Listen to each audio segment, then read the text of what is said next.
Hi, everyone. Thank you so much for having me. I'm Thibaud Simphal, the Global Head of Sustainability at Uber. Absolutely, great question. Climate is a team sport, and Uber is working hard to do our part in getting our mobility platform to zero emissions by 2025 in 7 key European cities, zero emissions by 2030 in Europe and North America as a whole, and globally by 2040. However, this is a goal that can only be achieved by various stakeholders working together. Of course, as the largest mobility platform in the world, we know that our impact goes well beyond our technology, and we want to do our part to build back better and build cities better and support a green recovery and green growth overall in the cities and communities where we operate as Uber. We've introduced 3 actions in the past 2 years to tackle climate change, to help drivers make the switch to electric as fast as possible, to empower consumers to lower the carbon impact of their trips and orders with Uber, and to be transparent about our climate impact along the way so we're accountable for improvement. These 3 actions are as follows. First, we've introduced Uber Green, our EV and hybrid rides option, mobility option, that is now available in 100+ major metropolitan markets at Uber across 3 continents and 15 countries. And we're going to expand Uber Green to many more locations in the next year or so. Second key action is we've committed $800 million in resources to help hundreds of thousands of drivers globally to transition to electric vehicles by 2025. And we're investing in our multimodal network to provide sustainable alternatives to personal cars, to Uber consumers, to Uber customers. And last but not least, third key action, we're trying to be accountable and transparent to the public and to investors and stakeholders along the way, including by reporting on our current environmental impact to drive improvement. On this, Uber is an industry leader on transparent reporting and other environmental, social, and governance, ESG, corporate best practices. For example, we do annual reporting on 2 things. One, our emissions from our business and electrification of rides served in the US, Canada, and Europe in our climate assessment and performance report, CASPER. And second report, we report on total emissions from our office, from our IT and data centers and the greening efforts we're doing there, and other environmental, social, and governance outcomes. And we do this in our ESG report, annual report. So these are 2 important annual reports. In just the first half of 2021 alone, in Europe, Canada, and the US, there were 5 million zero-emission electric vehicle trips that happened on the Uber platform, 5 million. And as of December 2021, there were 15,500 drivers using Uber's app in North America and Europe that were electric vehicles. 15,500 drivers using the Uber app to drive in Europe and North America that were using electric vehicles, which makes Uber the largest network of EVs offering commercial passenger transportation across these continents by far. Another example is that London has got more fully electric vehicles on the Uber app than any other major global city. Today, 1 in 10 trips in London are electric, and we've got some cities like Lisbon where it's even more. So that's all of what Uber is doing as the #1 mobility platform in the world to contribute to carbon neutrality.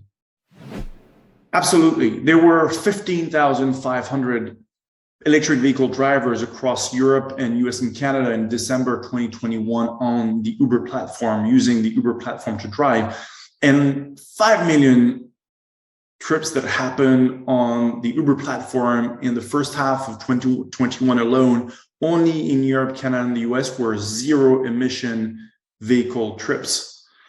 So these are two numbers that show how advanced technology in general and the progress towards electrification and the industrial revolution we're seeing now is helping reduce carbon emissions. Overall, also a number to highlight, the efficiency of mobility platforms. Overall, Uber, with all of the rides happening on its platform, has got 34% lower carbon intensity on trips, like I said, that happen on the Uber platform in US and Canada versus traditional taxi. With our tech leadership, with our technology leadership, we're capable of efficiently calculating the most optimal route to help us and help drivers save energy and remove carbon. This means we're taking into account a lot of factors in creating route optimization on the platform through algorithms, such as avoiding blockages and knowing where the riders are, where the drivers are, and what will be the best, most efficient trip, not just what will be the shortest distance. And as a result, you can expect that there will be a strong reduction in carbon emission on the road. In addition, our new version of Uber Pool, Uber X Share, which we've started to launch in a number of markets and in which we want to expand, helps match riders and therefore create more carbon efficient trips for more people, reducing the emissions per passenger kilometer. Lastly, advanced technologies such as autonomous driving, continuous and steady driving at a constant speed will inevitably become very helpful in reducing carbon emissions. We're actively working with several tech and fleet providers in this space to be the leading player in the autonomous driving industry as the tech gets ready, which until now was the challenge, but this is fast accelerating, and Uber is being by far the #1 mobility platform in the world, is the perfect sort of platform to introduce autonomous vehicles for commercial passenger trips. So these are all the ways where we think route optimization and technology can contribute to carbon neutrality and a reduction in carbon intensity. Great question. A sustainable future for urban mobility cannot rest on traditional four-wheel cars alone, even if they're zero emission. That's an important part of the equation, but we cannot just rely on that. That's why as Uber, we continue to expand the number of products and markets available to help riders connect with plenty of car-free travel alternatives, such as electric mopeds. We have this in a number of markets in Europe. Electric bikes, we have this in many markets globally. Electric scooters, we also have this in multiple markets globally. And some of our cities where we operate electric scooters or partners of ours on the platform do a large quantity of trips through those means, which are starting to be a meaningful, on a weekly basis, on an annual basis, a very meaningful means of transportation with very meaningful penetration in the population for how people move around. And they're all zero emissions. And all of these are offered through third-party operators that get integrated into the Uber platform, thanks to our technology and their technology. And therefore, these third parties benefit from the huge network we've built of cities that operate on the Uber platform, but also from the largest rider base that exists on any mobility platform globally. Today, riders can find these multimodal options on the Uber app in over 110 major metropolitan markets globally, which is double the number of markets we had in 2020. So we're growing the portfolio of cities that have these multimodal options really, really fast. So we're doing a number of research efforts. As the largest mobility platform in the world, we see it as our responsibility to more aggressively tackle the challenge of climate change and work in partnership with multiple stakeholders to help cities rebuild after COVID and in general, build better. We're working with organizations such as the World Resources Institute, transport and environment. And we're consulting with others, including the Sierra Club, Grid Alternatives, and EV Hybrid Noir, to help us tackle this work and scale our progress globally. We're also working with industry partners such as leading car makers, for example, Renault, Nissan, GM, Ford, and Tesla. We're working with charging solutions and charging providers such as EVgo, ChargePoint, Shell, BP, EDF, all of the leaders in charging networks and charging providers to find new, innovative, and affordable ways to help drivers go electric. We work with partners to advocate for policies that support transportation decarbonization in cities so that drivers, especially the drivers from lower income and underrepresented groups, can go electric. Our efforts overall include building convenient and affordable low-emission products for riders, such as Uber Green, which is available in more than 110 metropolitan markets globally, supporting a fair transition for drivers to go to greener and electric vehicles as soon as they can, expanding multimodal options to provide sustainable alternatives to personal cars on the Uber app, including through public transit and through micromobility, being transparent and accountable to the public by reporting on emissions and other environmental impacts that Uber is having. Yes, great question. Number one, helping drivers go electric remains the number one job. There are millions of drivers that use the Uber platform every day around the world, and many of our competitors' platforms. We need to help all of those drivers go electric as soon as they can. Second, mobility platforms such as Uber need to improve their climate performance, and that requires transparency and accountability. That's why we as Uber have released our second annual impact report based on the real world use of our products. This is our Casper report. And overall, we're aiming high. We're seeking to build the most efficient, decarbonized, and multimodal platform in the world for on-demand mobility. While we're not the first to set, honestly, ambitious goals for transitioning to zero emissions and to EVs, we strongly intend to be the first platform to make it happen.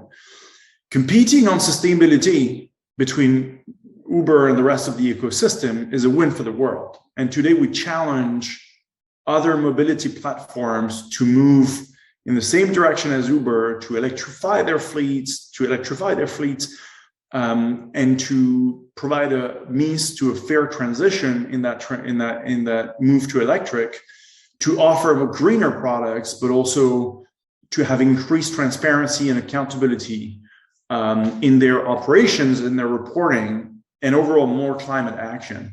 We think this is going to be a team sport between cities and operators and third parties such as charging infrastructure providers, but also within our own ecosystem. We think that between us and our competitors, we need to challenge ourselves to do better on climate.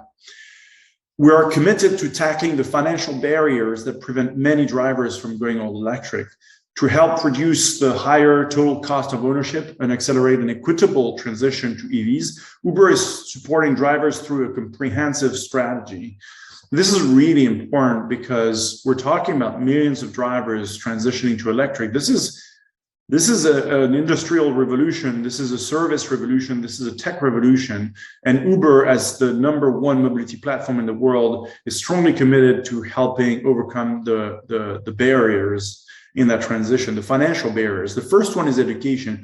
We've established a wide range of educational programs for drivers across our major markets so that they understand the total cost of ownership of their current car and of an electric car, and understand why it is better for them overall.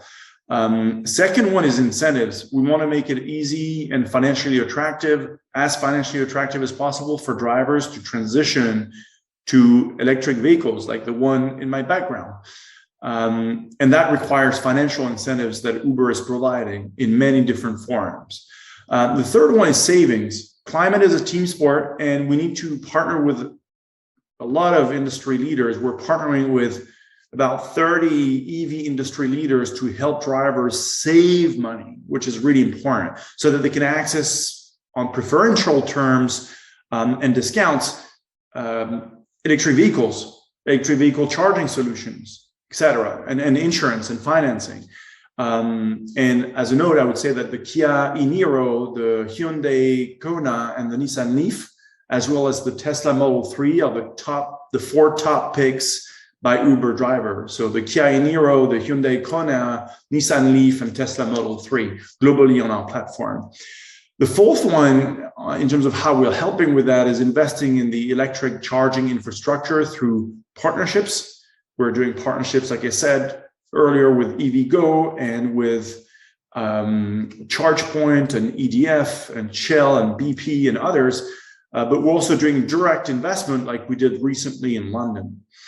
And the last way is policy advocacy.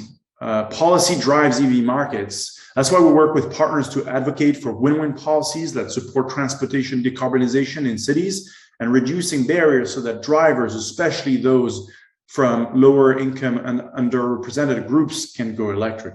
These are all the ways and the paths that mobility platforms around the world